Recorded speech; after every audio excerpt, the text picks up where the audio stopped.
Kama bado hujasubscribe katika chaneli hii ya Bongo Huru TV, tafadhali subscribe. Na katika siku ya leo ninakukumbusha yaliyopita kipindi hicho cha nyuma, lakini unasema ya kale ni dhahabu.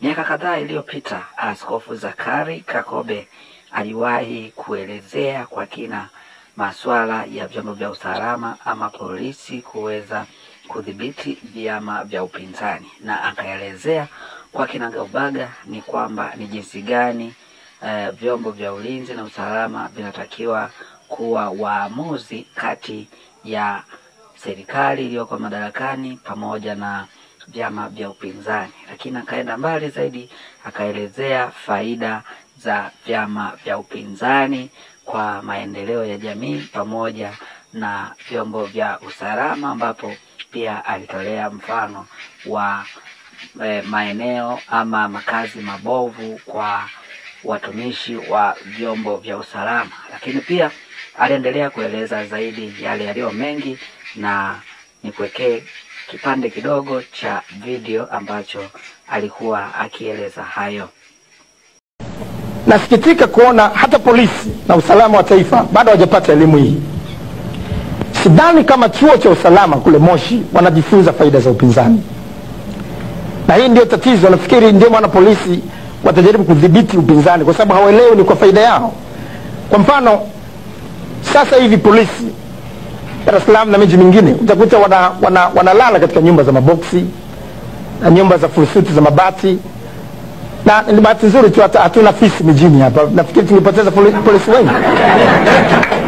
Na kumbe wanapokuwepo upinzani sasa wanazungumzia kwamba hizi nyumba za maboksi sio nzuri kwa polisi. Hawa watu wanakwenda wanapata matatizo, wanakabiliana na raia, wanakutana mambo mazito sana. Wanapokutana mambo mazito wanatakiwa kurudi nyumbani wapumzike japo namna fulani, lakini mahali kwenye manyumba ya ajabu watapumzika namna gani? Sasa upinzani ndio kazi yake. Unaona kama hivi ninavyozungumza, wanasikia nyumba za maboksi tayari wanalifanyia kazi. Ndio furaha ya polisi. Sasa polisi, nyinyi ndio polisi wanatakiwa saizi wawe kama refa. Katika vyama vingi polisi wanakuwa kama refa wa ngumi. Unajua anafanyaje?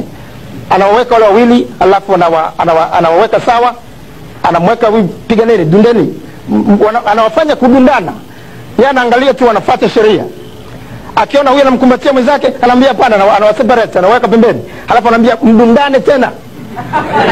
Kama hivi. Na hawa kwa faida yao polisi na kwa faida ya kila mmoja ilitakiwa kuwaweka watu hawa wadundane. Chama tawala kule, hapo upinzani, hawa wanazungumza. Wewe polisi kaa pembeni. Kumbuka upinzani ukija madarakani bado polisi utaendelea kushika madaraka. Upinzani hawaji na polisi wao.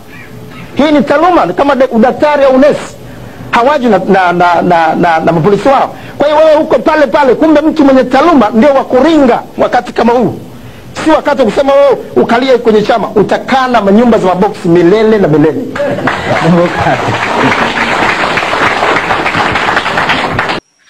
Asante mtazamaji kwa kuichagua Bongo Huru TV, na kama bado hujasubscribe tafadhali subscribe ili uwe unakuwa wa kwanza kabisa kupata taarifa zetu pale tunapoweka. Lakini pia unaweza ukaweka maoni, ushauri, lakini pia mtazamo wako juu ya elimu hii ambayo ilitolewa na Askofu Zakari Kakobe miaka hiyo iliyopita.